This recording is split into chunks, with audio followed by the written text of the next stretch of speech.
esta semana. Los niños pueden ir, ¿verdad? Los niños de 4 años o menores pueden ser llevados al cunero por sus padres. Los de 5 a 10 años pueden ir a su clase. Los de 11 años en adelante se quedan acá con sus papás. Tenemos oración de lunes a viernes, las damas por teléfono con la hermana Cavazo.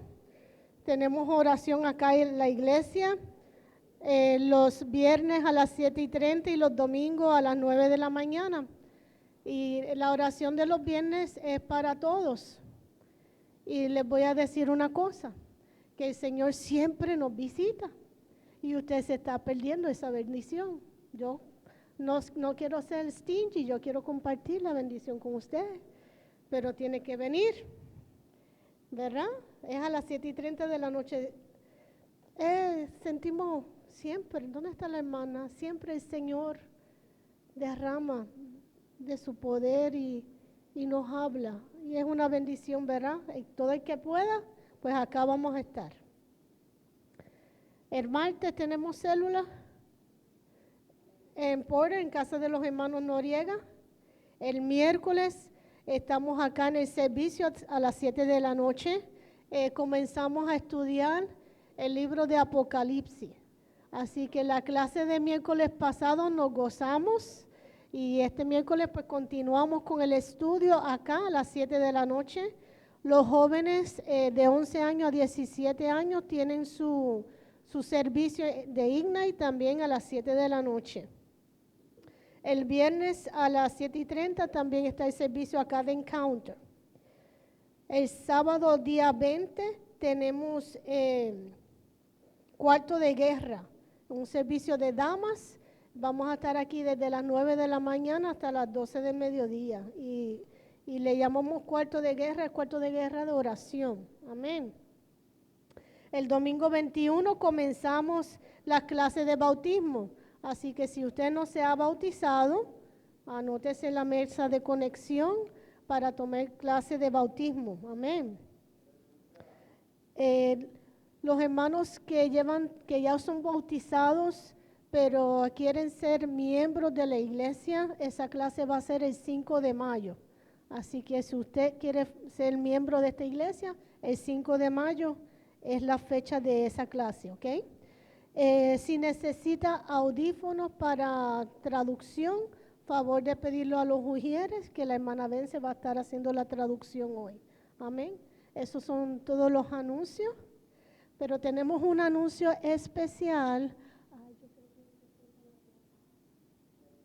Okay. Hermana Vence, o alguien pueden ir a buscar a Joan. Sí.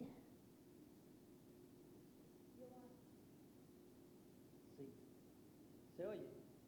Dios le bendiga, iglesia. Se oye bajito. Ahora sí llegué.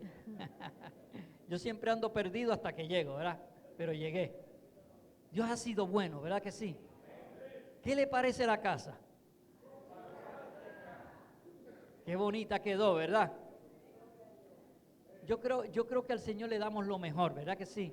Y de verdad que yo quiero que le demos un aplauso a todo aquel que puso las manos, aquel que vino a limpiar, aquel que...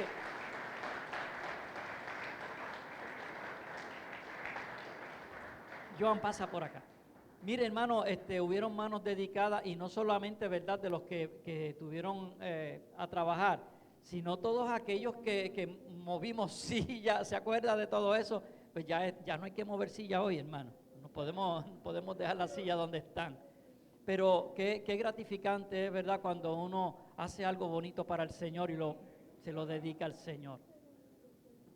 Así que les tenemos una noticia. Este jovencito que está aquí fue premiado en la escuela. ¿Por qué fue premiado? Vamos a que él lo diga.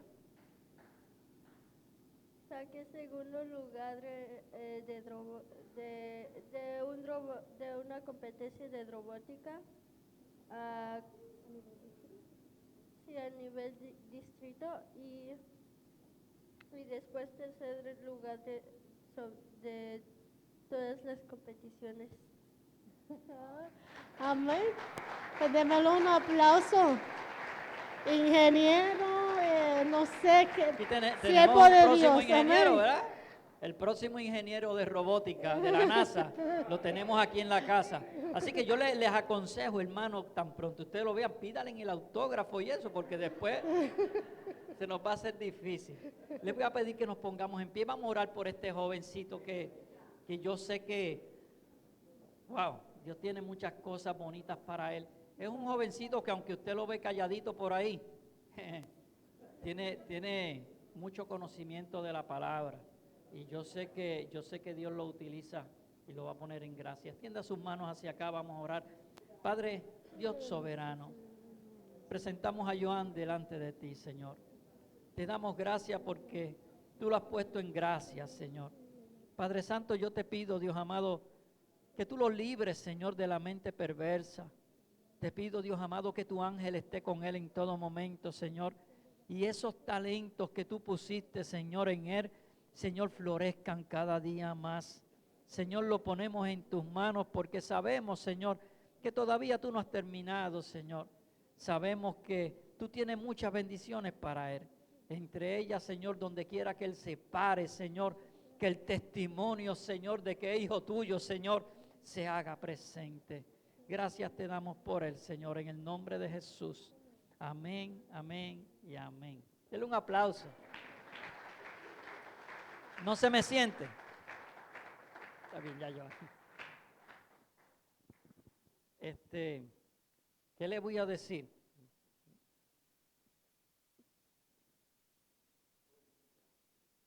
No se me siente, no se me siente. Ustedes están como cansaditos hoy. No puede ser. Hemos empezado desde el miércoles pasado un estudio del Apocalipsis y queremos estudiar eso a profundidad. Todos los miércoles vamos a estudiar capítulo por capítulo a capacidad. Así que le hago esto, ¿verdad? Para que usted haga cita. Para el día 28 de abril vamos a tener almuerzo de profundo, porque todos estos arreglos que se han hecho, ¿verdad? Hay unas cosas ahí pendientes. Tengo una noticia para ustedes, así que no se me vaya al finalizar el servicio, ya cuando no estemos en las redes, quiero hablar con ustedes. Son noticias buenas, no se me asuste. Y le voy a pedir al predicador de hoy, Josué Caleb Pineda, que pase por acá. Él nos va a llevar en palabra delante del Señor.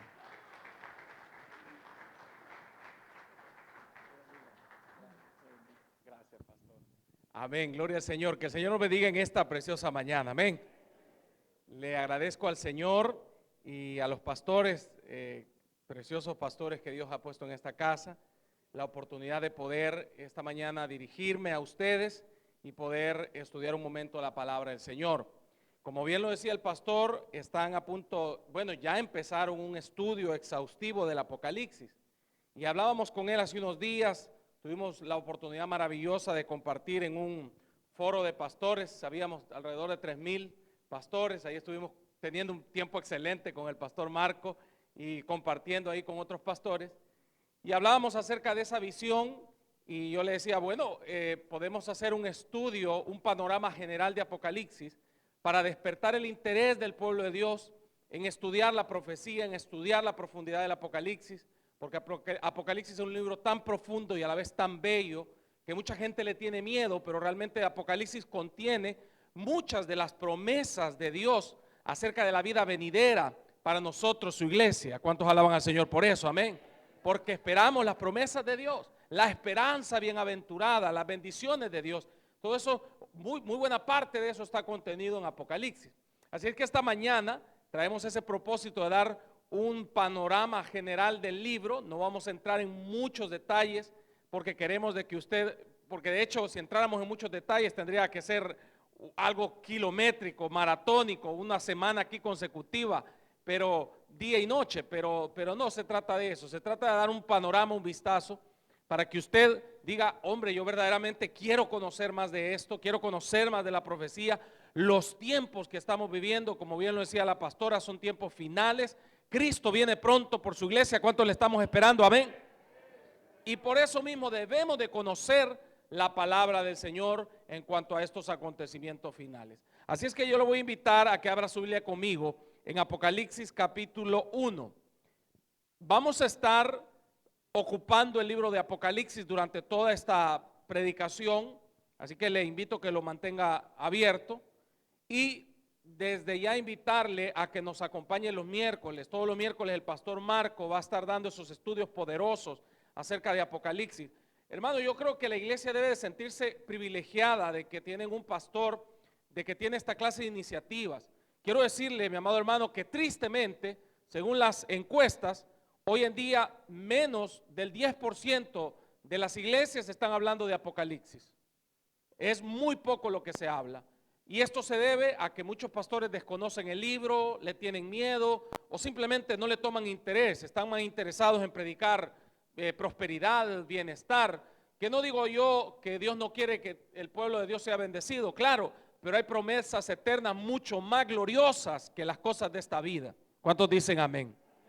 Entonces, gloria a Dios por aquellos pastores, como el pastor Marco, que está tomando su tiempo para explicarle a la iglesia acerca del libro de Apocalipsis. Vamos a leer el capítulo 1 y vamos a hacerlo honrando al Padre, al Hijo y al Espíritu Santo. Amén. La revelación de Jesucristo que Dios le dio para manifestar a sus siervos las cosas que deben suceder pronto, y la declaró enviándola por medio de su ángel a su siervo Juan, que ha dado testimonio de la palabra de Dios y del testimonio de Jesucristo y de todas las cosas que ha visto. Bienaventurado el que lee y los que oyen las palabras de esta profecía y guardan las cosas en ella escritas, porque el tiempo está cerca. Padre Celestial, gracias te damos por tu palabra, Señor. Bendecimos, Señor, y adoramos tu nombre, Padre, porque bueno eres tú, Señor. Queremos pedirte que esta hora traigas palabra de sabiduría, palabra de entendimiento, palabra de conocimiento, palabra de exhortación, palabra que llene la necesidad de nuestras almas. Señor, háblanos, porque tus siervos oímos. Queremos que nos abras el panorama de este precioso libro de Apocalipsis que tú nos has dejado, esta revelación gloriosa, para que podamos entenderla, Señor, entender un panorama completo del libro, Padre Celestial, y poder sentirnos motivados a estudiarlo a profundidad, Señor, como tú quieres que sea. Padre, gracias te damos, Señor, en el nombre de Jesús. Amén y amén. Puede tomar su asiento, mi amado hermano. Muchas gracias.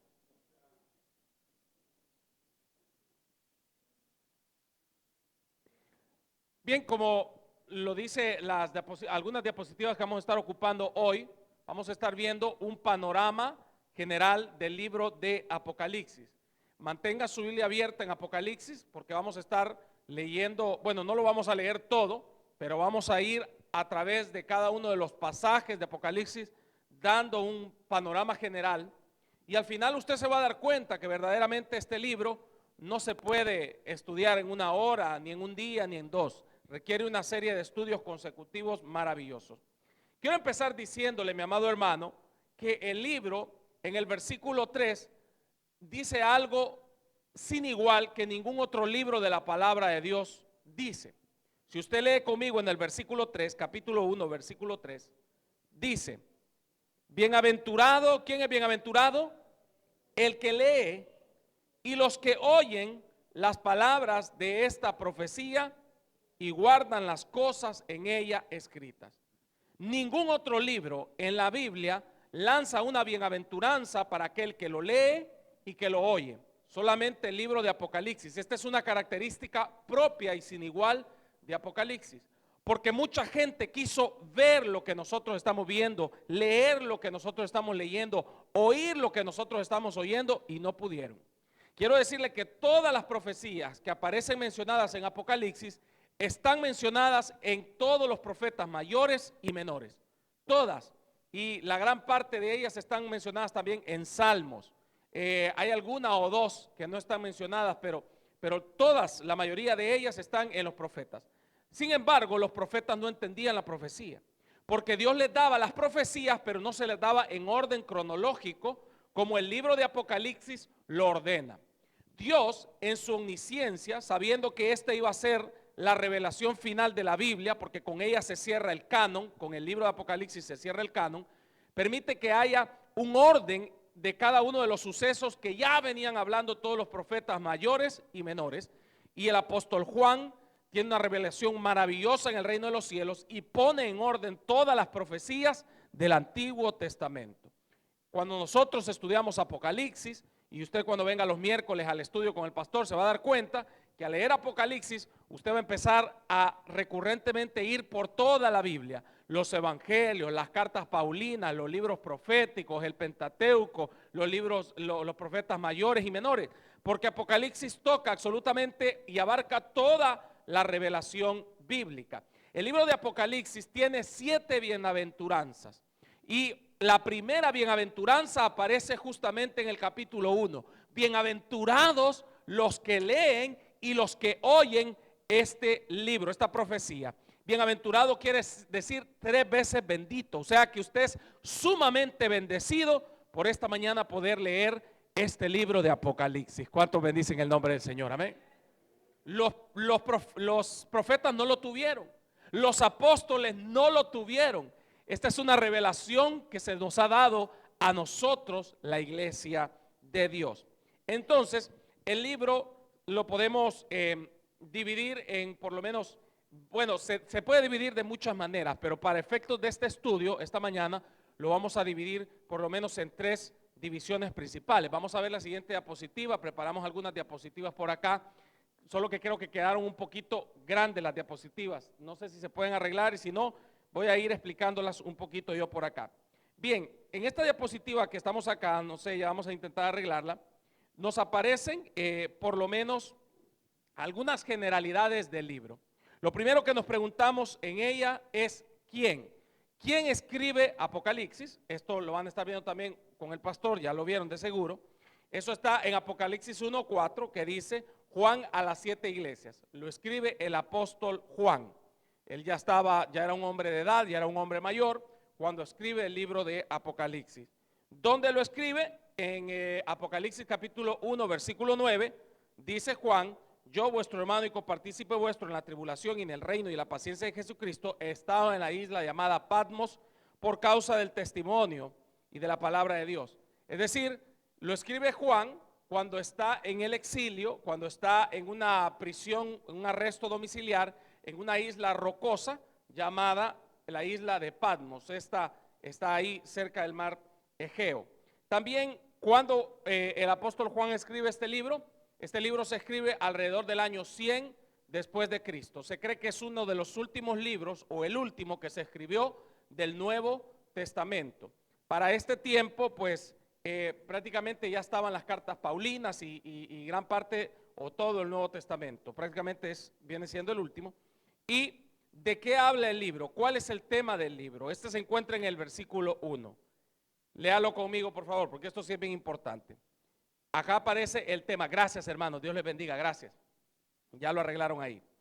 El tema es la revelación de Jesucristo. Si nosotros quisiéramos ponerle un tema general, hay muchos, ¿verdad? Pero un tema general, este sería uno muy bueno.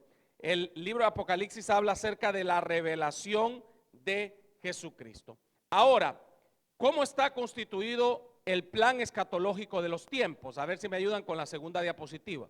Porque mucha gente no entiende en qué momento va a suceder cada una de las cosas, cuándo es que estamos esperando cada una de las cosas. Bien, por ahí tenemos la diapositiva, nuevamente se nos ha hecho un poquito grande, ya la van a arreglar los hermanos ahí. Entonces, ¿cuál es el plan escatológico de los tiempos? ¿Cómo está establecido el plan escatológico de los tiempos? Lo voy a explicar de una manera muy sencilla. Primeramente, el plan empieza, bueno, desde mucho antes, allá en la semana 70 de Daniel, pero esto lo voy a explicar un poquito después.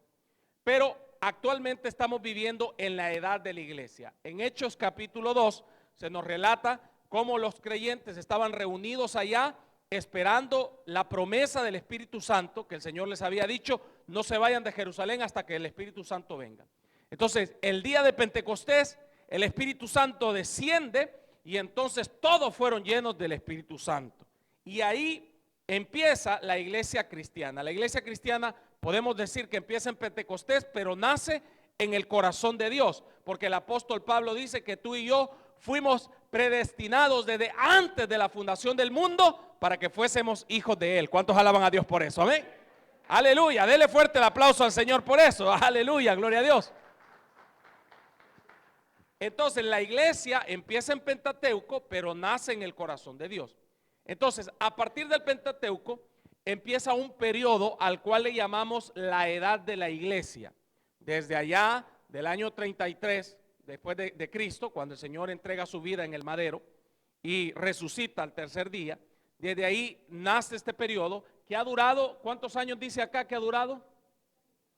2000 años o más. Estamos en el año 2024. Recuerde que Cristo se ordena de esa manera el calendario grecorromano. Cristo nace en el año 0 y de ahí empieza a contarse en cuenta ascendente. Antes del año 0 se cuenta en cuenta regresiva. Año 500, 400, 300, 200, 100, 9, 8, 7, 6, 5, 4, 3, 2, 1, 0. El Señor Jesucristo nace y empieza la cuenta ascendente. Año 1, año 2, el año 100 se escribe Apocalipsis y actualmente estamos en el año 2024.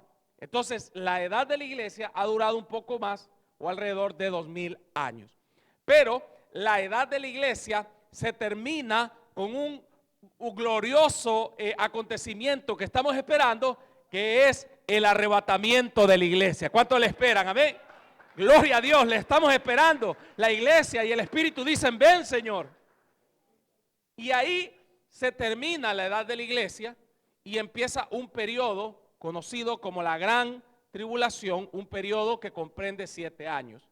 Posteriormente, después de la Gran Tribulación, que termina la Gran Tribulación, hay un periodo más de 1000 años que se llama el milenio, y luego de eso hay una serie de acontecimientos más que preceden prácticamente el fin del mundo como lo conocemos y la eternidad.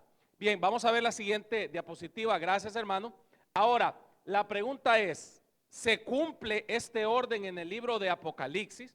Bueno, y acá está lo que yo explicaba. La edad de la iglesia, 2000 años, ahorita estamos justo acá, pegaditos a ese puntito y a punto que el Señor aparezca. Y en cualquier momento, mi amado hermano, así como está el mundo, prepárese, mi amado hermano, en cualquier momento la trompeta suena. En cualquier momento la trompeta suena. Y el Señor nos arrebata y nos lleva al reino de los cielos. Amén. Entonces, con el arrebatamiento de la iglesia, y puse rapto, aunque ese término casi no me gusta a mí, me gusta más arrebatamiento, porque rapto es como robarse algo, ¿verdad? Pero lo puse porque es más corto, arrebatamiento era más largo y tenía que ser más pequeña la palabra. Entonces, con el rapto de la iglesia, termina la edad de la iglesia en la tierra y comienza la gran tribulación. ¿Por qué sabemos que la iglesia se va antes? Hay obviamente posturas post-tribulacionistas, mesotribulacionistas, pero la iglesia históricamente ha tenido una postura pretribulacionista, que creemos que nos vamos antes de la gran tribulación.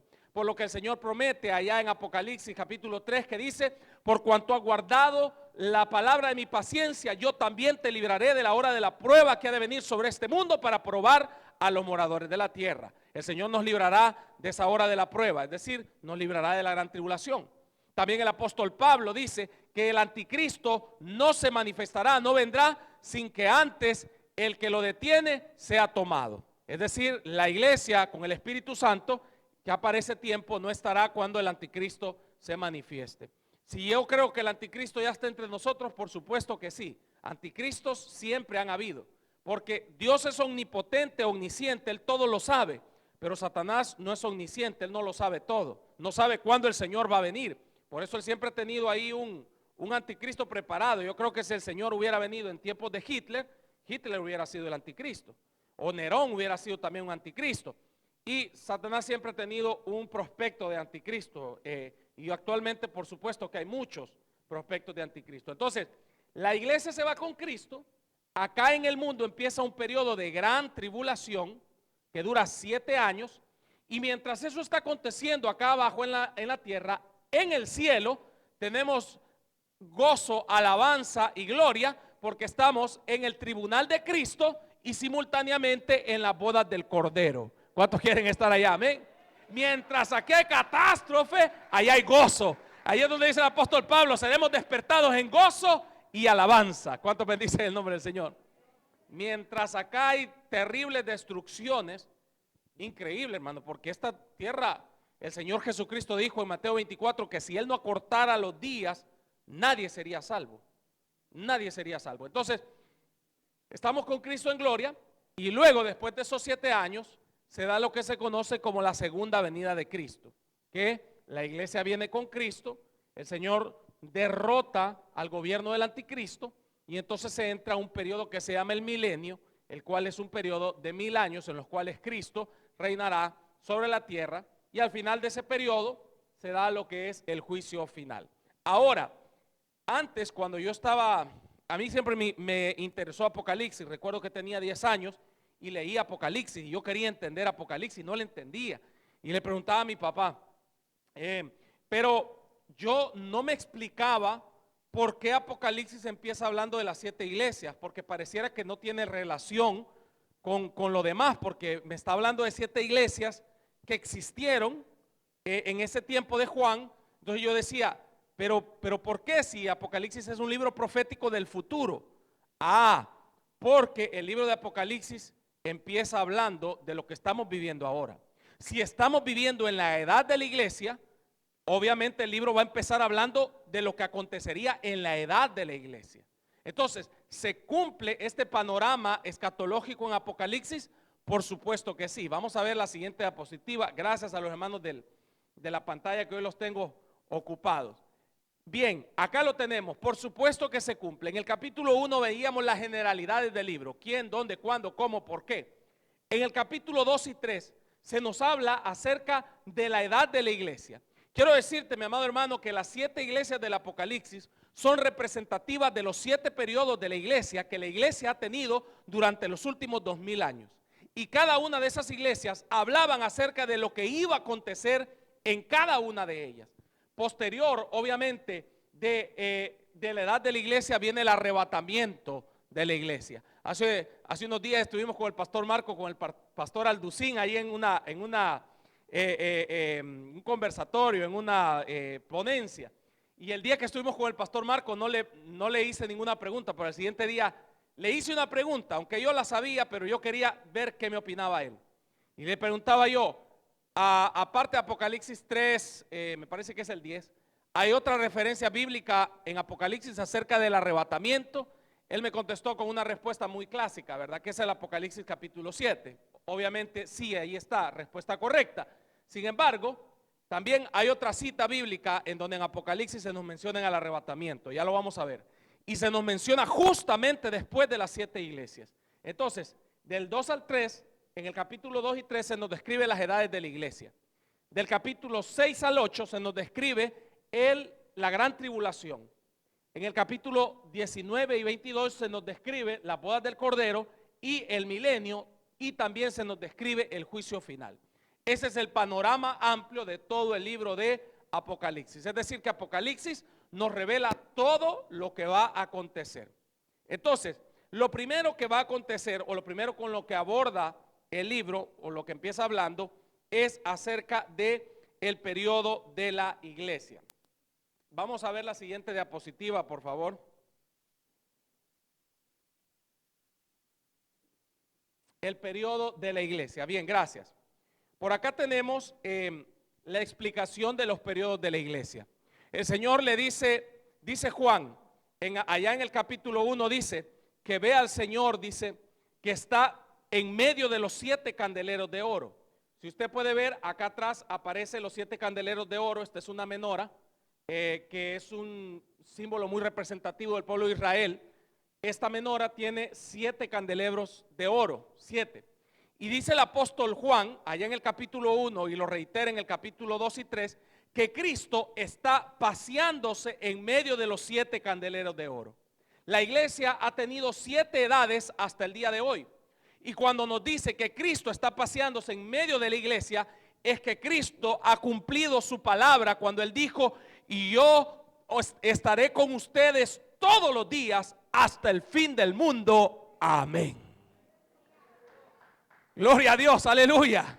¿Cuántos se alegran por eso? Amén. Gloria a Dios.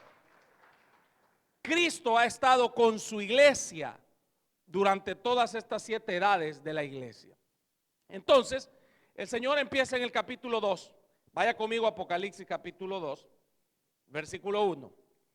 Escribe al ángel de la iglesia en Éfeso, el que tiene las 7 estrellas en su diestra, el que anda en medio de los 7 candeleros de oro, dice esto.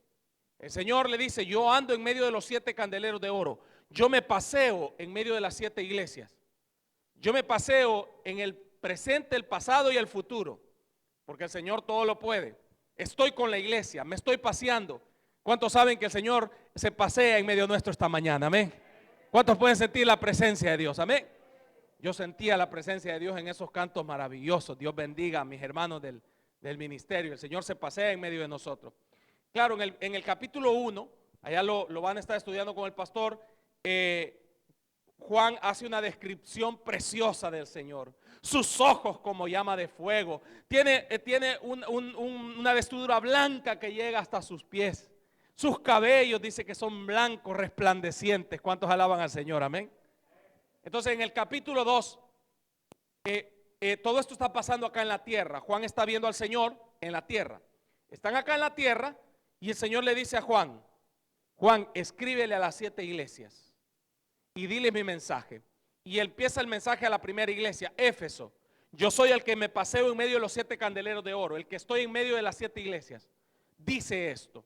El Señor empieza hablando a Éfeso y empieza dándole algunos elogios y también algunas reprensiones. Pero como no vamos a entrar en detalle porque no nos va a alcanzar el tiempo, solo voy a dar algunos detalles de estas iglesias. No voy a dar el significado de Éfeso. Sin embargo, esta iglesia es la iglesia primitiva. Esta iglesia empieza desde el año 33 allá en la avenida del Pentecostés y termina hasta el año 93 después de Cristo. Ahí termina el periodo de la iglesia primitiva. Esta es la iglesia que se nos describe en el libro de los Hechos. Vendían sus propiedades, las ponían a los pies de los apóstoles y ellos alabando a Dios casa por casa, en los templos, por las casas, partían el pan con alegría, teniendo el favor de todo el pueblo. Esa era la iglesia primitiva. El Señor le da un elogio precioso a esta iglesia, pero una de las cosas que el Señor le elogia es que le dice que en el versículo 6 del capítulo 2 le dice que aborreces a los nicolaítas, pero tienes esto, que aborreces a los nicolaítas, las cuales yo también aborrezco. Ireneo de León y Clemente de Alejandría, que fueron 2 de los cristianos del segundo siglo, identificaban a los nicolaítas como los gnósticos. Era una secta que negaba que Cristo había venido en carne y tenían falsas doctrinas. Ahora, hay que poner mucho ojo con eso porque más adelante se nos vuelven a mencionar los nicolaítas. Esta iglesia se guardó bastante bien para Dios, solo que al final de su periodo, dice, has dejado tu primer amor. Cuando ya entran en el final del periodo de la iglesia, ya los 12 apóstoles habían muerto la gran mayoría, la iglesia empezó a decrecer. Y le dice el Señor, tengo algo contra ti, que has dejado tu primer amor. Por tanto, arrepiéntete, recuérdate de dónde has caído y arrepiéntete y haz las primeras obras. El Señor reprende a la iglesia primitiva al final de su periodo.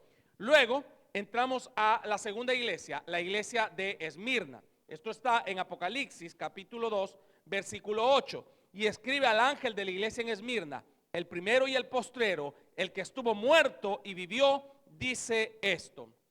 Esta iglesia es la iglesia perseguida. Esta iglesia va desde el año 96 o el año 100 hasta el año 316. Y dentro de las cosas que se pueden resaltar de esta iglesia, está en Apocalipsis capítulo 2, versículo 8, que el Señor le hace una advertencia. Dice, yo conozco tus obras y tu tribulación y tu pobreza, pero tú eres rico y la blasfemia de los que se dicen ser judíos y no lo son, sino que son sinagoga de Satanás. El versículo 10 dice, no temas en nada lo que has de padecer. El Señor le advierte a la iglesia perseguida que ellos iban a padecer por causa de Cristo. He aquí el diablo echará a alguno de vosotros en la cárcel para que seáis probados y tendréis tribulación. ¿Por cuánto tiempo dice? Por 10 días. Ser cristiano no era delito. Al final de la iglesia de Éfeso, es decir, de la iglesia primitiva, no era delito.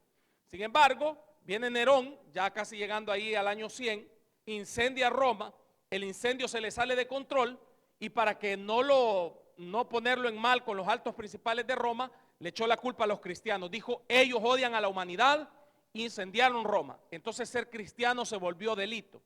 Y empieza una persecución acérrima contra los cristianos. Fue aquí en la iglesia primitiva en donde agarraban a los cristianos y los echaban al Coliseo romano para ser devorados por los leones. Agarraban familias enteras, papá y mamá y sus 3 niños, a ser comidos por los leones para que sirvieran de festejo para el Coliseo romano, para que sirvieran de payasos. Los amarraban de las 4 extremidades a 4 caballos y los soltaban para que los caballos jalaran y los desmenuzaran en frente de la gente. Hacían barbaries.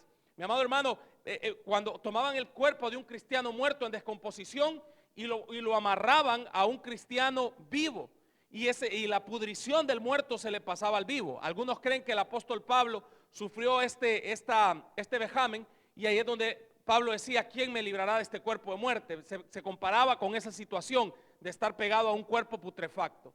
Esta fue la iglesia perseguida. De hecho, la palabra Esmirna quiere decir mirra, que era uno de los materiales utilizados para el embalsamiento de muertos. Y el Señor le dice a Esmirna: Esmirna, no temas lo que has de padecer, vas a tener persecución por 10 días. La palabra de Dios se cumple al pie de la letra, porque estos 10 días fueron los 10 emperadores romanos más agresivos y que más persiguieron a la iglesia, empezando desde Nerón, Trajano, Marco Aurelio, Séptimo Severo, Maximiano, Decio, Valeriano, Aureliano y Diocleciano. Estos 10 emperadores persiguen a la iglesia, tal cual el Señor se lo advierte en Apocalipsis capítulo 2, versículo 11, 10 y 11. ¿Cuántos alaban al Señor? La profecía de Dios se cumple, mi amado hermano. Pero al final le dice: no temas en nada lo que vas a padecer, le dice el Señor. Yo te voy a dar la vida eterna. ¿Cuántos bendicen el nombre del Señor? Amén. Entonces, al final de esta iglesia que el Señor hablaba, voy a ir corriendo porque imagínense, ya se nos está yendo el tiempo solo en las iglesias.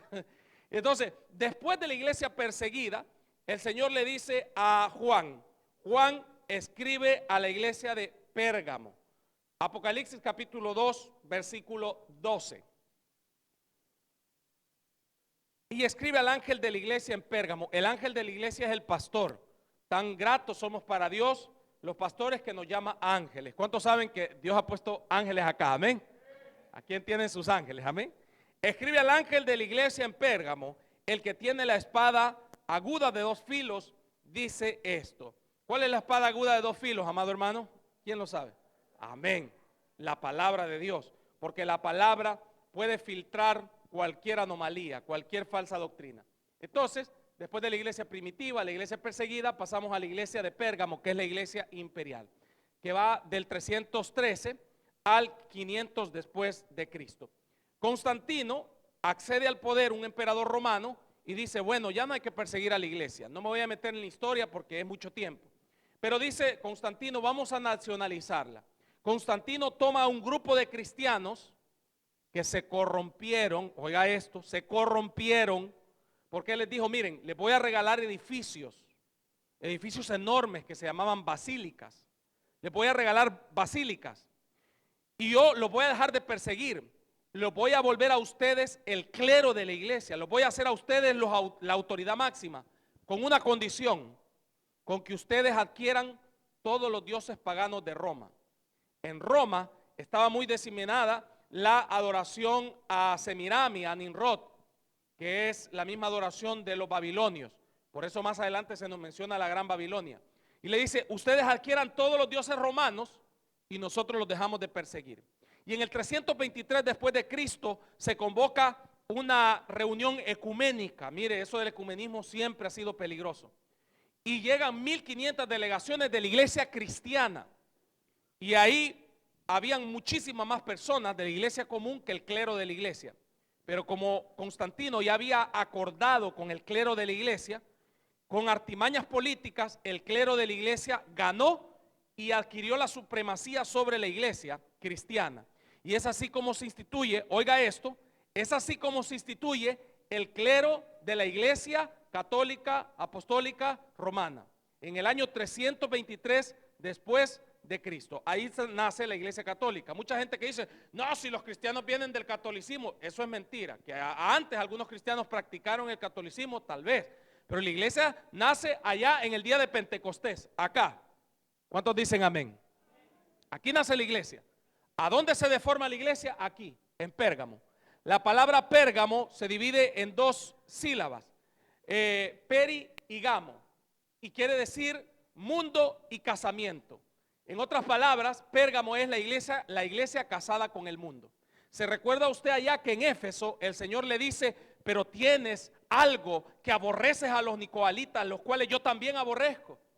Mire qué le dice el Señor a esta iglesia de Pérgamo. Mire Apocalipsis 2:14. Pérgamo, pero tengo unas pocas cosas contra ti, que tienes ahí a los que retienen la doctrina de Balaán, que enseñaba a Balac a poner tropiezo entre los hijos de Israel, a comer cosas sacrificadas a quienes, idolatría, y a cometer fornicación. Y también tienes a los que retienen la doctrina de quién, de los nicolaítas, la cual yo aborrezco. Pérgamo era todo lo contrario a Efesio.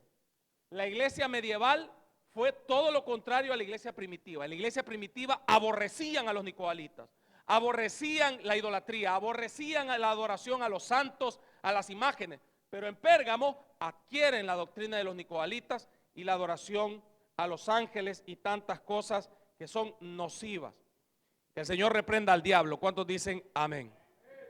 Entonces el Señor reprende a esta iglesia de Pérgamo. ¿Qué pasó ahí?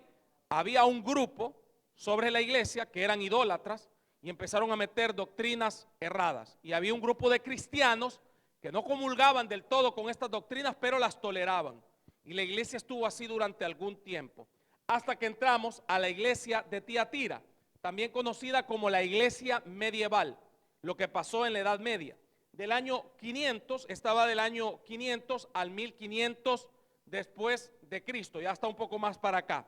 Tenemos muy poco conocimiento de lo que pasó acá, porque acá el Papa se convierte en emperador. Al caer el imperio romano, el Papa que estaba en el otro lado del imperio, se convierte en una especie de emperador y el Papa se vuelve el nuevo emperador. Y cada Papa que iba entrando a la Iglesia Católica iba deformando más la doctrina. Alguien podrá decir, entonces nosotros fuimos católicos en algún momento. No, porque siempre hubo un grupo de la iglesia que estaba separado, que no comulgaba con estas doctrinas. Veamos lo que dice Tiatira. Apocalipsis 2:18. Y escribe al ángel de la iglesia en Tiatira. La palabra Tiatira quiere decir sacrificio continuo. Ya le voy a explicar por qué. El Hijo de Dios, el que tiene ojos como llama de fuego y pies semejante al bronce bruñido, dice esto: yo conozco tus obras y amor y fe y servicio y tu paciencia, y que tus obras postreras son más que las primeras. Es decir, habían buenas obras, había caridad. Pero tengo unas pocas cosas contra ti, que toleras que esa mujer Jezabel, oiga, nos habla de una mujer, ojo con esa mujer, porque esa mujer vuelve a ser mencionada allá en Apocalipsis 18. Pero toleras que esa mujer Jezabel, que se dice profetiza, enseñe y seduzca a mis siervos a fornicar y a comer cosas sacrificadas a los ídolos, idolatría. Y le he dado tiempo para que se arrepienta, pero no quiere arrepentirse de sus fornicaciones. He aquí yo la arrojo en cama y en gran tribulación a los que con ella adulteran, si no se arrepienten de las obras de ella. Y a sus hijos heriré de muerte, y todas las iglesias sabrán que yo soy el que escudriña la mente y el corazón, y os daré a cada uno según vuestras obras. Pero a vosotros, oiga esto, los cristianos, y a los demás que están en Tiatira, y a cuantos no tienen esa doctrina, y no han conocido lo que ellos llaman las profundidades de Satanás, yo os digo, no os impondré otra carga. Durante este periodo de oscuridad de 1000 años, del año 500 al año 1000, la iglesia, el clero de la iglesia católica romana actuó como una verdadera mujer fornicaria. Más adelante fueron tantas sus fornicaciones que en Apocalipsis capítulo 18 se le llama la gran ramera. Dice, tienes a esa mujer Jezabel, el espíritu de Jezabel, aquella mujer nefasta del Antiguo Testamento. Y le dice que está enseñando a mis siervos a sacrificar a los ídolos, a fornicar, es decir, a ensuciarse espiritualmente. Y le he dado tiempo que se arrepienta. El Señor trató en algún momento con el clero de la iglesia católica para que se arrepintieran y no se quisieron arrepentir.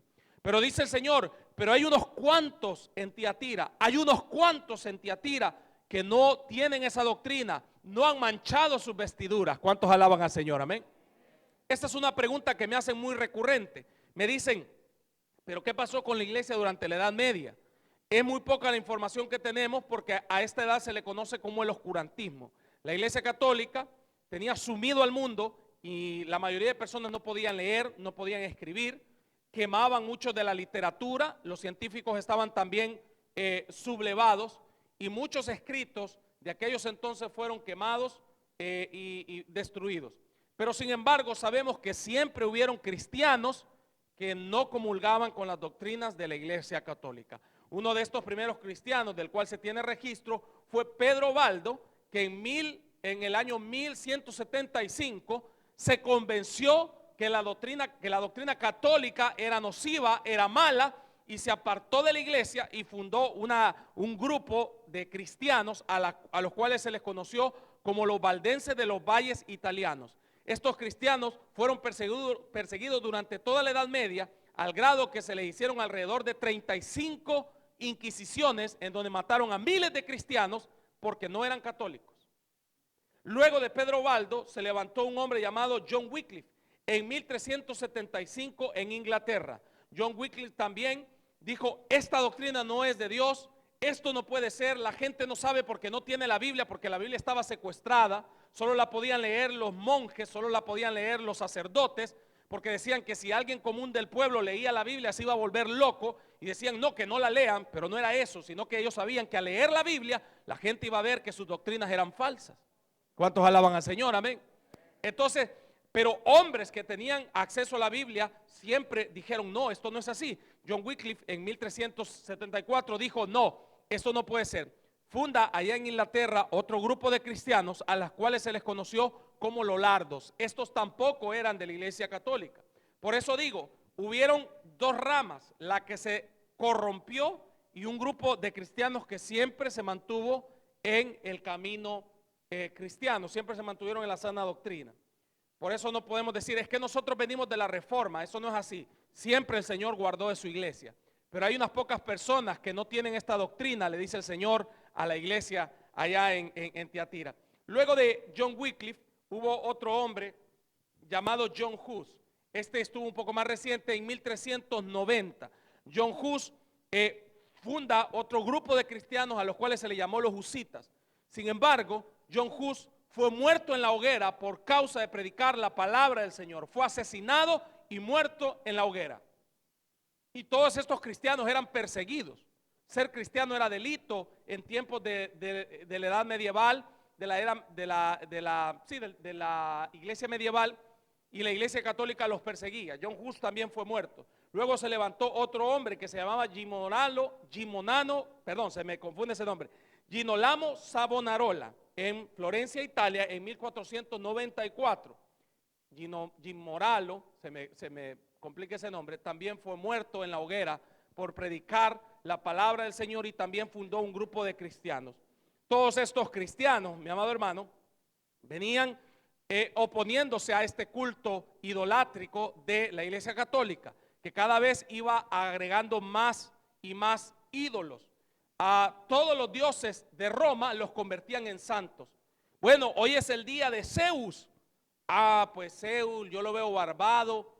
Bueno, vamos a hacer algo, vamos a decir que es San Pedro y vamos a hacer el día de San Pedro. Y ponían ahí el día de San Pedro. Ahora es el día de Epusenia, la diosa de no sé qué. Vamos a decir que es la Candelaria, y ponían el día de la Candelaria. Y así ellos iban agregando dioses para adquirir todos los dioses de Roma. ¿Alguien está entendiendo la palabra del Señor? Amén. Entonces la iglesia tuvo que bregar con esto, y hasta que allá en 1517 el Señor levanta a un hombre llamado Martín Lutero, que estalló la bomba de la reforma y se da la reforma cristiana. Y entonces por fin la iglesia sale de este periodo de oscuridad. Dije anteriormente, la palabra Tiatira significa sacrificio continuo, porque la misa es un sacrificio. Los católicos creen que en la misa, en la Eucaristía, matan al Señor una y otra vez en cada Eucaristía. Las personas que han sido católicas saben esto. Entonces la misa es una es una palabra de hecho que viene a eso acerca de la muerte. Según ellos matan al Señor en la Eucaristía y se comen su cuerpo y se beben su sangre literalmente. Por eso Tiatira significa sacrificio continuo, en otras palabras misa. Es decir, habla de esa iglesia que estuvo en oscuridad durante 1000 años. Pero la iglesia de Cristo, mi amado hermano, a pesar de esta persecución y a pesar de esta oscuridad, siempre oían la voz de Dios. El Señor Jesucristo dijo: mis ovejas oyen mi voz y la conocen. ¿Cuántos alaban al Señor? Y decían: eso no es de Dios, eso no es de Dios, eso no es de Dios, aleluya. Siempre la iglesia decía: eso no es de Dios. ¿Cuántos alaban al Señor? De hecho, acá en los Estados Unidos, por eso se da el pacto de Mayflower, porque ellos venían huyendo de Europa, de esta oscuridad que había. Y mire cómo es Dios de precioso. Bueno, pero me voy a adelantar. Mejor me quedo acá. Entonces, Tiatira. Luego el Señor le dice a Sardis, vaya conmigo a Apocalipsis. Yo decía que iba a ser un panorama completo, pero creo que no me va a alcanzar. Me voy a quedar en las iglesias. Sardis, versículo 3, capítulo 3. Ay, disculpe, pastor, yo decía que traía un panorama completo, pero qué barbaridad. Escribe el ángel de la iglesia en Sardis, el que tiene los 7 espíritus de Dios y las 7 iglesias, dice esto: yo conozco tus obras, que tienes nombre de que vives y estás muerto. Sé vigilante y afirma las otras cosas que están para morir, porque no he hallado tus obras perfectas delante de Dios. La siguiente iglesia es Sardis. La palabra Sardis quiere decir saliendo. Esta hace referencia a la iglesia reformada. Esta va del año 680 al año 1900. Este está más cerca. Entonces, la palabra Sardis quiere decir saliendo o escapando. La iglesia estaba saliendo, escapando de este periodo de oscuridad. Entonces, Dios levanta a hombres tremendos como Martín Lutero para hacer una reforma. La iglesia católica lo quiere matar.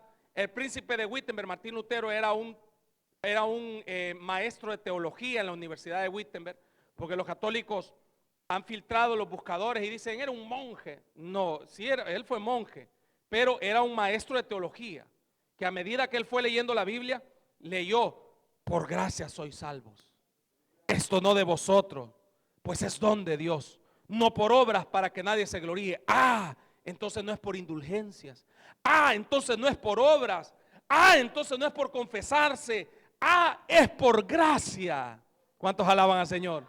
Y empieza a leer la palabra y empieza a nutrirse y empieza a escudriñar, aleluya. Y la misma revelación que ya le había venido a John Hus, a Wycliffe, a Savonarola, a todos estos hombres de la Edad Media, vino a Lutero. Cuando se dan cuenta que Lutero también había despertado, quisieron matarlo. Sin embargo, Lutero era profesor de una universidad muy prestigiosa ahí en Wittenberg. El príncipe de esa localidad lo protege.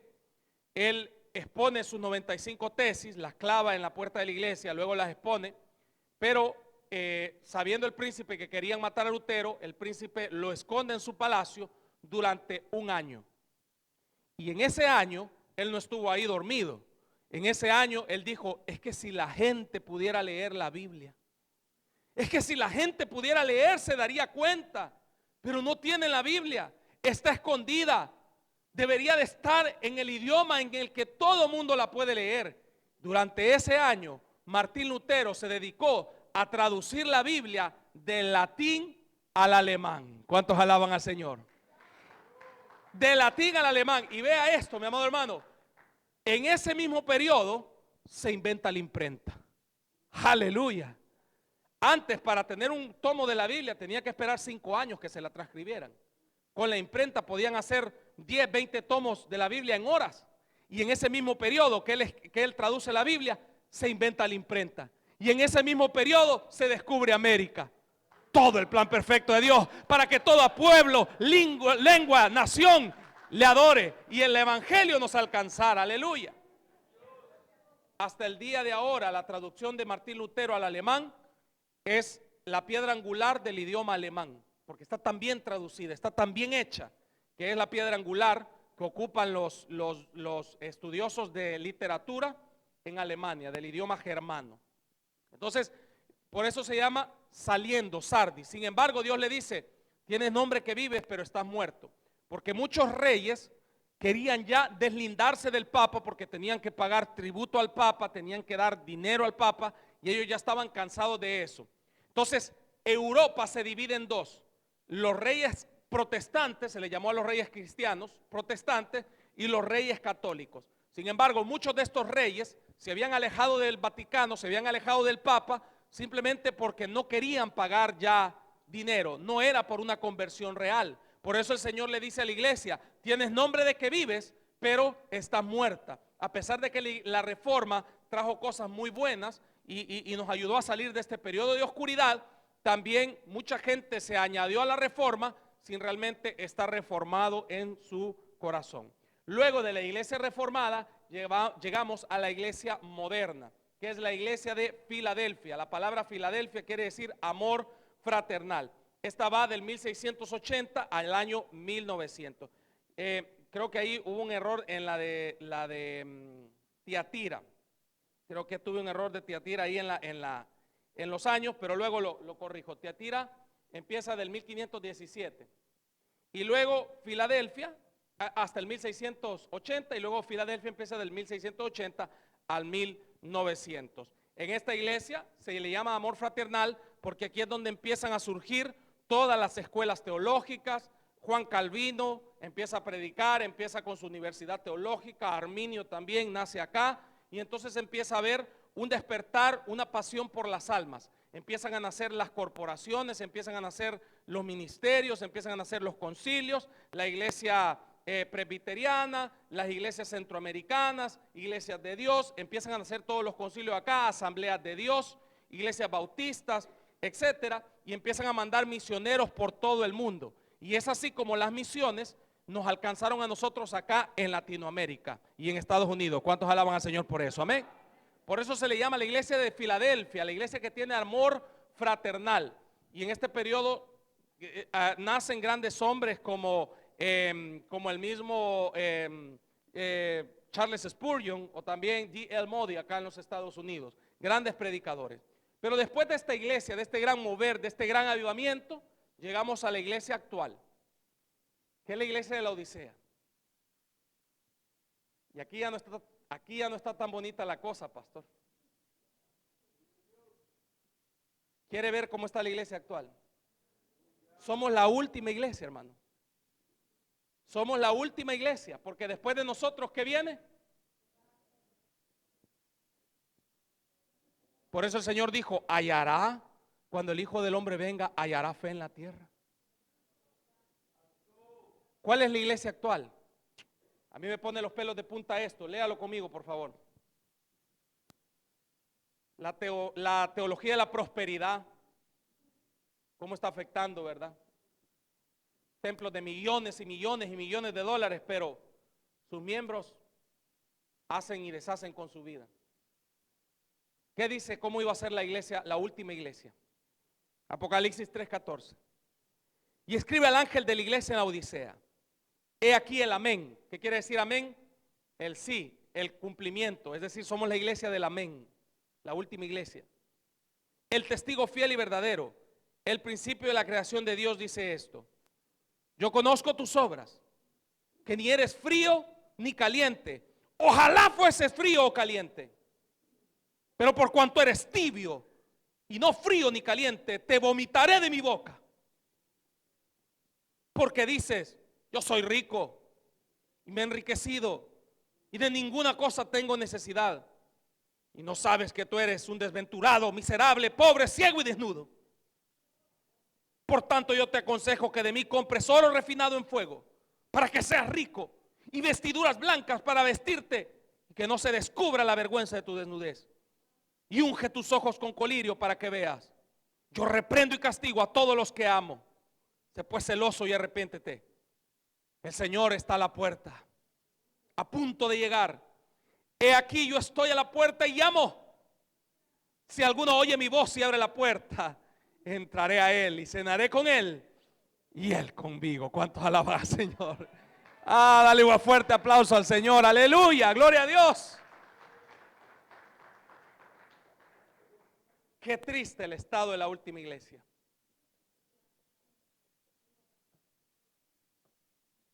Somos la última iglesia. la iglesia actual, la iglesia del fin, estamos a las puertas de lo que va a acontecer. Y la iglesia, en vez de estar hoy más despierta, está dormida. Tibieza espiritual. ¿Por qué es tibieza? Viene al culto, siente el poder de Dios, se goza, pero va a su casa y no hay cambio en su vida. Se vuelve a enfriar y hay tibieza. Que el Señor nos ayude, mi amado hermano, para estar metidos en el fuego de Dios. ¿Cuántos dicen amén? Porque lo que nos sigue es el arrebatamiento de la iglesia. Primera de Tesalonicenses capítulo 4 versículo 16. Porque el Señor mismo, con voz de mando, con voz de arcángel y con trompeta de Dios, descenderá del cielo. Y los muertos en Cristo resucitarán primero. Luego nosotros, los que vivimos, los que hayamos quedado, seremos arrebatados juntamente con ellos en las nubes, y así nos recibirá el Señor en las nubes. En un momento, en un abrir y cerrar de ojos, al tocar de la final trompeta, porque se sonará la trompeta. ¿Cuántos alaban al Señor? Ahí resucitan todos los cristianos de estas iglesias muertos, y los de la Odisea, y luego los que estamos vivos nos vamos con Cristo. Amén. Ahora, todavía tengo un par de minutos, no voy a hacer todo el panorama. Qué barbaridad, y preparé un montón de diapositivas. Siguiente diapositiva, por favor. Un par de minutos más. Entonces, ¿qué pasa después de esto?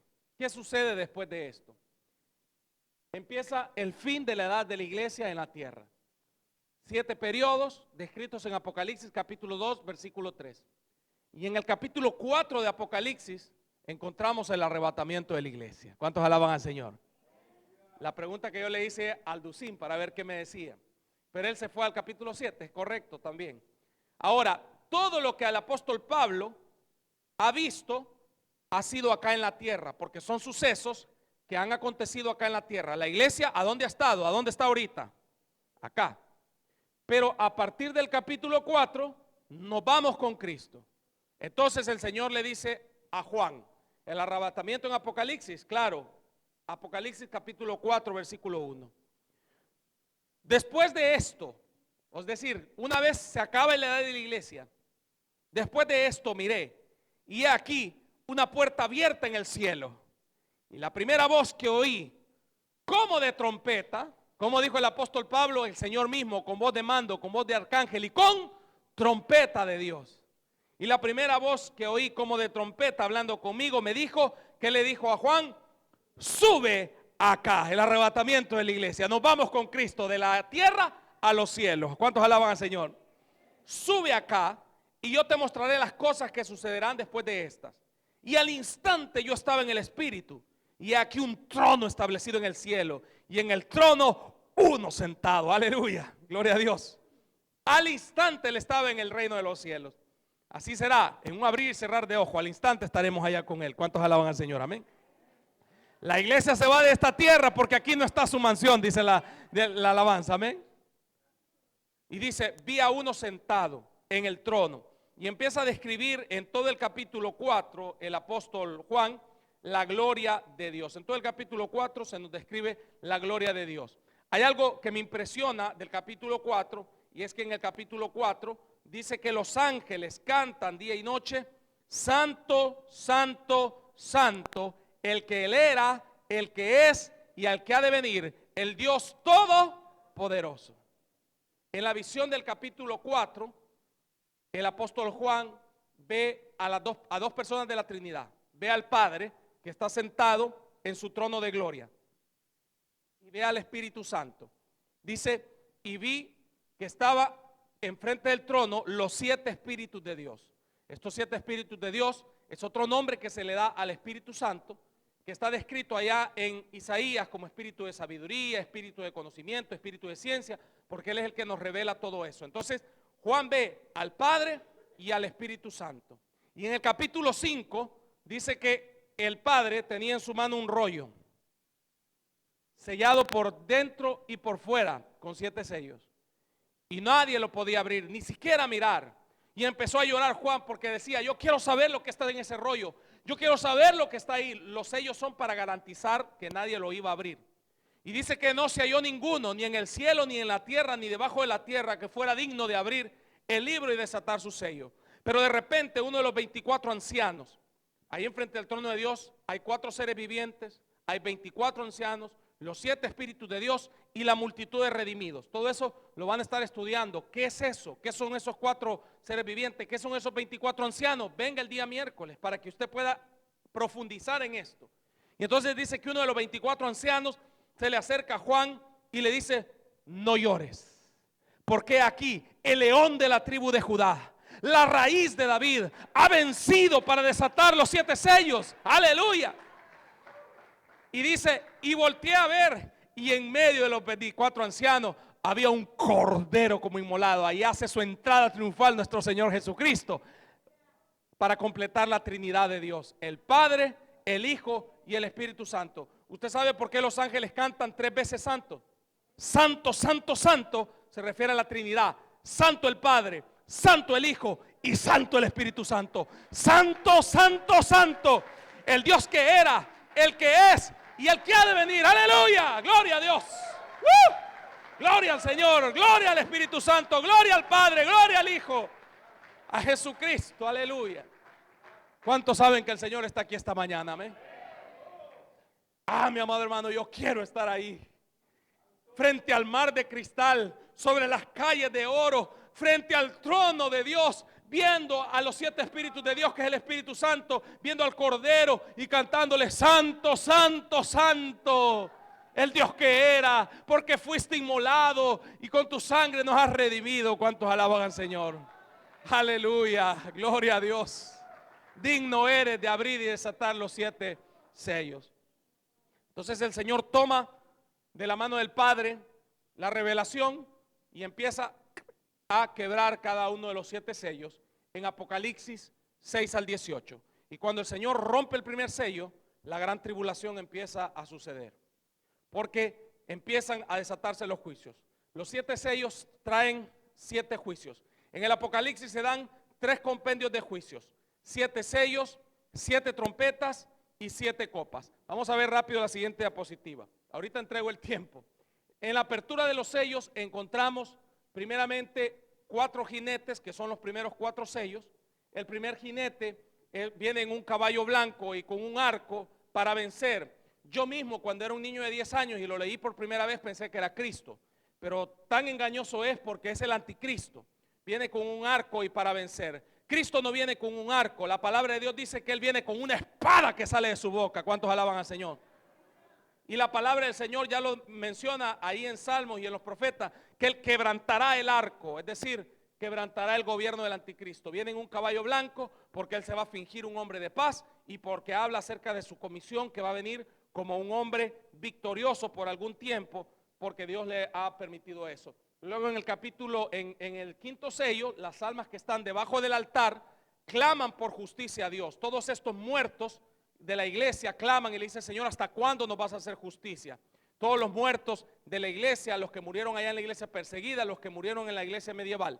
Y les dice el Señor: espérense un poquito, ya les voy a hacer justicia en la gran tribulación.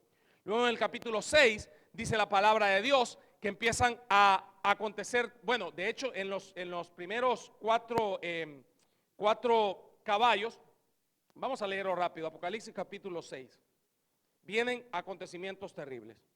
Vi cuando el Cordero abrió uno de los sellos, y a uno de los 4 seres vivientes decir como voz de trueno: ven y mira. Y he aquí un caballo blanco, y el que lo montaba tenía un arco, y le fue dado una corona, y salió venciendo y para vencer. Cuando abrió el segundo sello, oí al segundo ser viviente que decía: ven y mira. Y salió otro caballo bermejo, al cual le fue dado poder de quitar la paz de la tierra, y que se matasen unos a otros, y se le dio una gran espada. El primero es el anticristo. El segundo caballo son guerras, posiblemente una tercera guerra mundial. Versículo 4. Y salió otro caballo bermejo, lo montaba, le fue dado poder de quitar, ya lo leí. Versículo 5. Cuando abrió el tercer sello, oí al tercer ser viviente que decía: ven y mira. Y miré, y he aquí un caballo negro, y el que lo montaba tenía una balanza en la mano. Y oí una voz de en medio de los 4 seres vivientes que decía: 2 libras de trigo por 1 denario, y 6 libras de cebada por 1 denario, pero no dañes el aceite ni el vino. Es decir, que un pedazo de pan va a costar lo que usted se gana en un día: $100 por un pedazo de pan, porque la guerra trae carestía. se cortan las líneas de abastecimiento, lo vimos para las pandemias. El Lysol se acabó y una botellita de Lysol valía 50, 60 dólares porque la línea de producción se cortó y solo duró algún tiempo. Estamos hablando acá que será una tercera guerra mundial o una guerra grandísima en la cual todas las líneas de abastecimiento se van a cortar. Entonces habrá una hiperinflación. Primero entra el anticristo prometiendo paz, pero se desata una guerra, quizás una guerra, la tercera guerra mundial, y esto traerá una carestía. Si ahorita usted está viviendo inflación, esto no es nada a lo que va a ser en la gran tribulación. En la gran tribulación será totalmente invivible, insufrible. Versículo 6, versículo 7. Cuando abrió el cuarto sello, oí la voz del cuarto ser viviente que decía, ven y mira. Claro, cuando se acaba la comida, ¿qué viene? La muerte.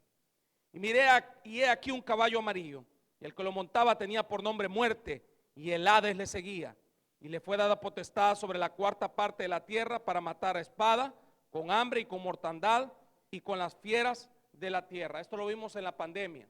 Se recuerdan que las fieras empezaron a llegar a las ciudades, porque estaban poco pobladas. Esto va a pasar en la gran tribulación, pero a gran escala. Empezó la gente a morir de hambre, hambruna, y como no hay comida, las fieras empiezan a entrar también y empiezan a devorar a las personas. Será algo terrible. Y luego en el 5 dice que vio a los que estaban debajo del altar clamando justicia allá en el cielo.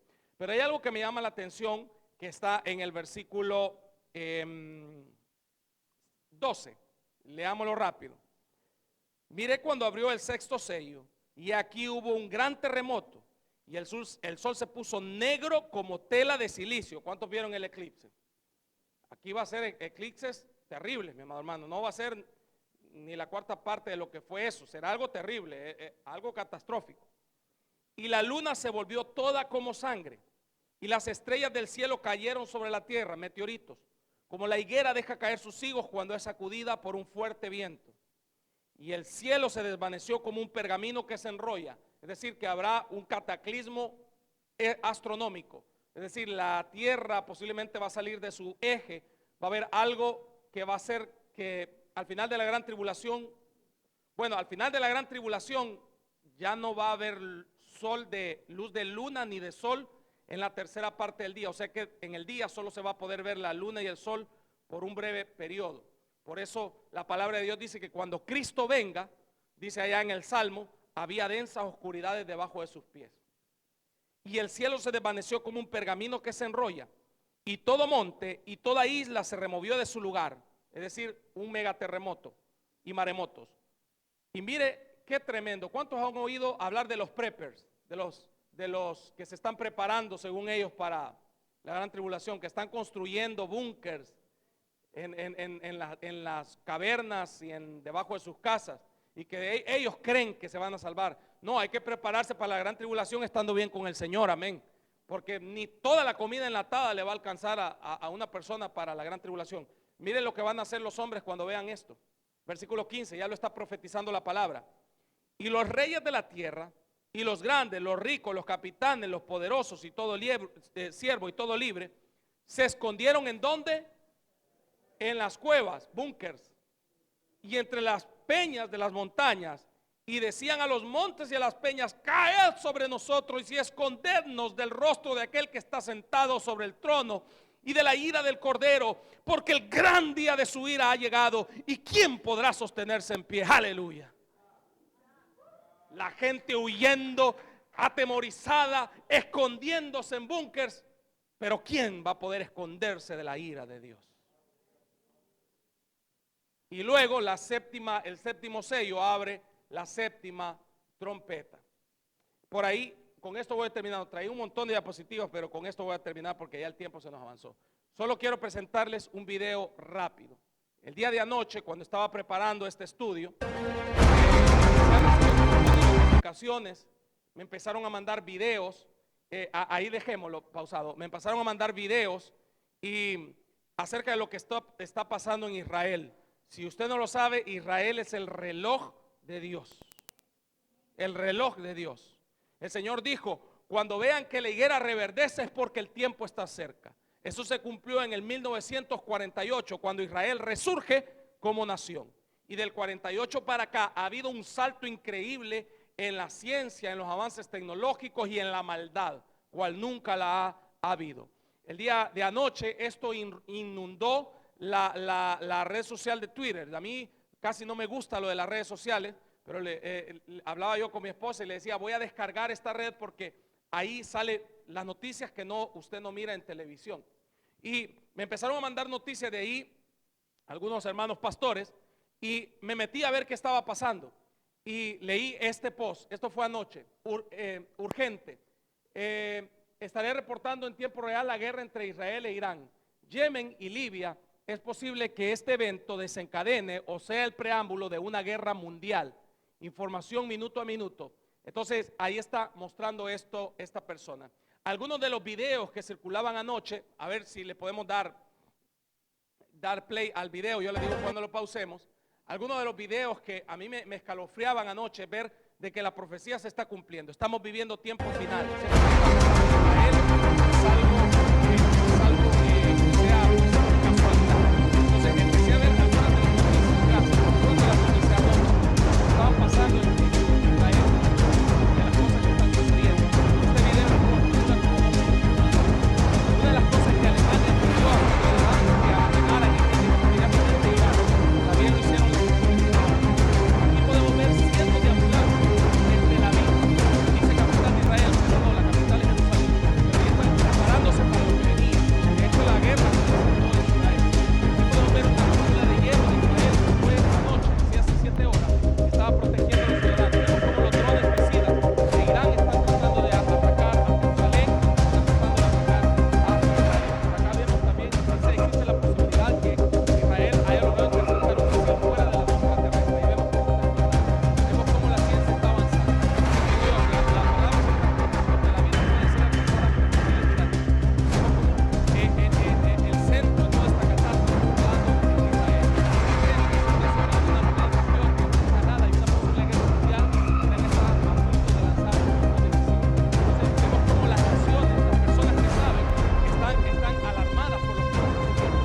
Y por acá estamos traduciendo el audio y el video, porque voy a presentar un video porque quiero que ustedes oigan. Ahí va a salir las alarmas que estaban sonando anoche en Israel, y por ahí va a aparecer cuando empezaron los bombarderos y empieza el escudo antimisiles a desbaratar estos misiles que estaban entrando. Ahí va a aparecer.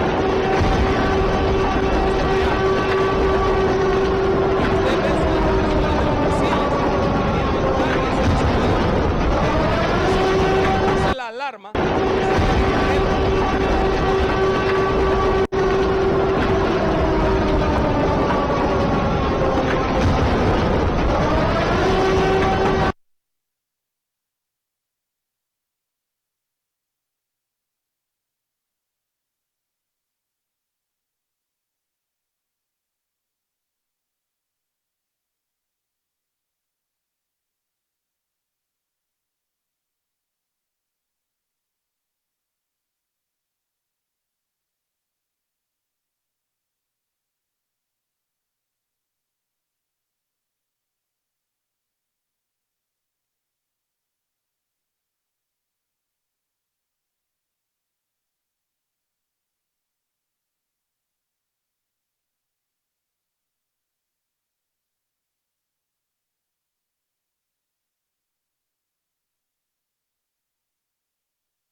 Ahora, hasta el micrófono ya no. Pero ahorita terminamos en un minuto. La tercera trompeta es un clamor por misericordia y la cuarta trompeta se llama Tikagadola, que significa la voz de Dios que llama al arrepentimiento. Después de que se abre el último sello, entraría el mundo ya en la gran tribulación al segundo compendio de juicio, que son las 7 trompetas. Y más o menos suenan de esta manera, y con esto termino. A ver si le damos play al video para que escuche cómo suenan por lo menos las primeras 4 trompetas. Creemos que más o menos algo así estarán expresando, porque expresan un mensaje de Dios. Versículo 6. Y los 7 ángeles que tenían las 7 trompetas se dispusieron a tocar. El primer ángel tocó la trompeta.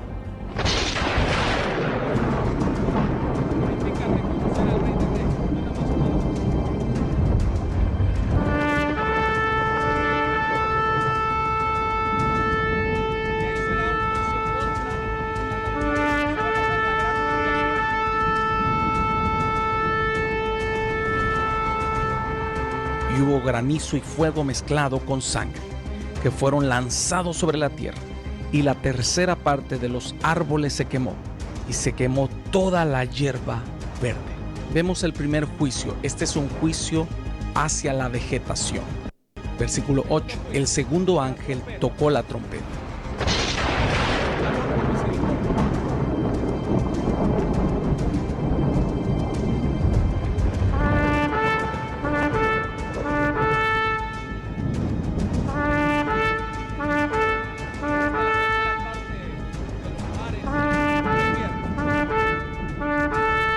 Como una gran montaña ardiendo en fuego fue precipitada en el mar, y la tercera parte del mar se convirtió en sangre, y murió la tercera parte de los seres vivientes que estaban en el mar, y la tercera parte de las naves fue destruida.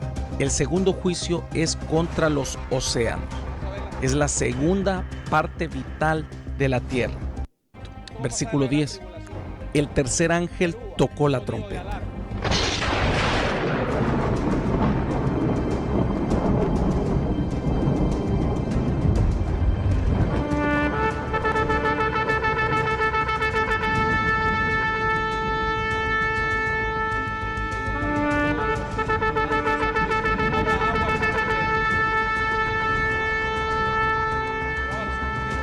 Y cayó del cielo una gran estrella, ardiendo como una antorcha, y cayó sobre la tercera parte de los ríos y sobre las fuentes de las aguas. Y el nombre de la estrella es Ajenjo, y la tercera parte de las aguas se convirtió en ajenjo, y muchos hombres murieron a causa de esas aguas, porque se hicieron amargas. Versículo 12. El cuarto ángel tocó la trompeta.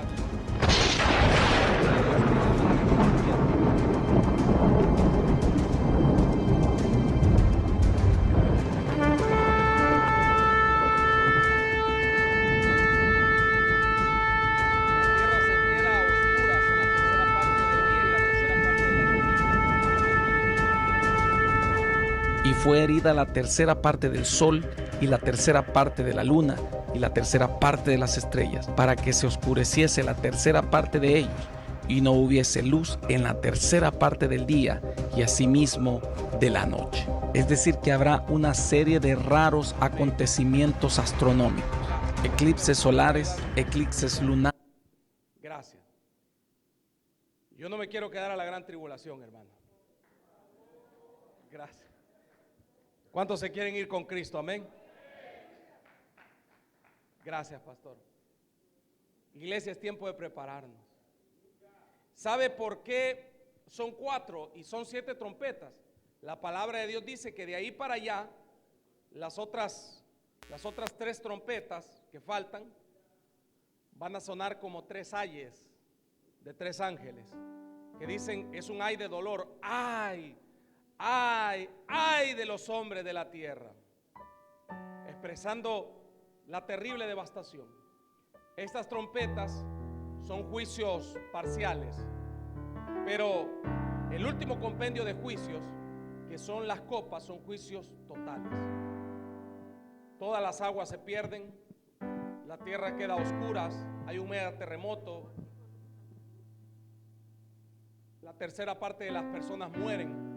Y esto que no hemos tocado al anticristo, no hablamos acerca de la caída de la Gran Babilonia. O sea, se da cuenta cuán amplio es el Apocalipsis, hermano.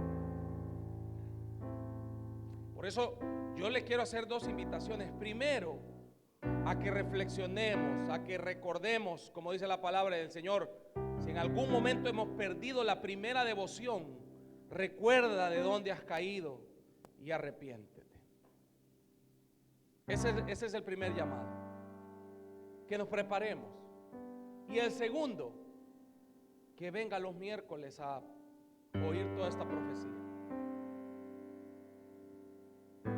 No pasamos del capítulo 8 y tiene 22 capítulos Apocalipsis, imagina. Es necesario que la iglesia conozca lo que dice la palabra de Dios. ¿Cuántos han quedado motivados a venir el miércoles? Amén. Venga a conocer la palabra, venga a conocer la profecía. Si hay una verdad de la cual podemos estar seguros, es que Cristo pronto viene. Está a las puertas, mi amado hermano. Prepárese, prepárese, porque en la gran tribulación eso va a ser terrible. Y el Señor viene por una iglesia sin mancha y sin arrugas. Que el Señor nos halle haciendo su voluntad cuando Él venga. Le damos un fuerte aplauso al Señor en esta hora y vamos a orar. Padre celestial, gracias te damos por tu palabra, Señor. Gracias te damos porque esta mañana nos has llamado al arrepentimiento. Hemos visto, Señor, cómo vas a derramar sellos, juicios, Señor, sobre la tierra, trompetas que van a traer juicios. Hemos visto cómo tú has estado en medio de tu pueblo durante estos más de 2000 años. Cómo toda la profecía de Apocalipsis con respecto a la iglesia se ha cumplido al pie de la letra. Y no nos cabe duda, Señor, que lo demás de la profecía que queda por cumplirse se ha de cumplir. Pero te pedimos, Señor, que nos ayudes a mantenernos firmes, esperando la esperanza bienaventurada. Nosotros no esperamos estos acontecimientos terribles, no esperamos estos juicios. Nosotros esperamos a nuestro Señor y Salvador Jesucristo. Te esperamos a ti, Señor, que vengas por nosotros, tu iglesia. Ayúdanos, Señor eterno, a estar velando y esperando en ti. Todo el mundo orando. ¿Habrá alguien esta mañana que todavía no es cristiano o que quiere reconciliar con el Señor? Hoy puede hacerlo. Pase al frente, vamos a orar por usted. ¿Habrá alguien que quiera reconciliar con el Señor? ¿Habrá alguien que quiera reconciliar con el Señor? Levante su mano, vamos a orar por usted. O que quiera aceptar a Cristo como su Salvador, esta mañana puede hacerlo. Si no lo hay, te damos gracias, Padre Celestial, por tu amor y tu misericordia. Bendice a esta iglesia, Señor, y bendice, Señor, también a sus pastores. Padre, en Cristo Jesús. Amén y amén. Le damos un fuerte aplauso al Señor. Aleluya. Y el Señor dijo: cuando veáis todas estas cosas, no es para preocuparse, erguíos y levantad vuestras cabezas, porque vuestra redención está cerca. Está cerca. Pronto nos vamos, mi amado hermano. Dios nos bendiga.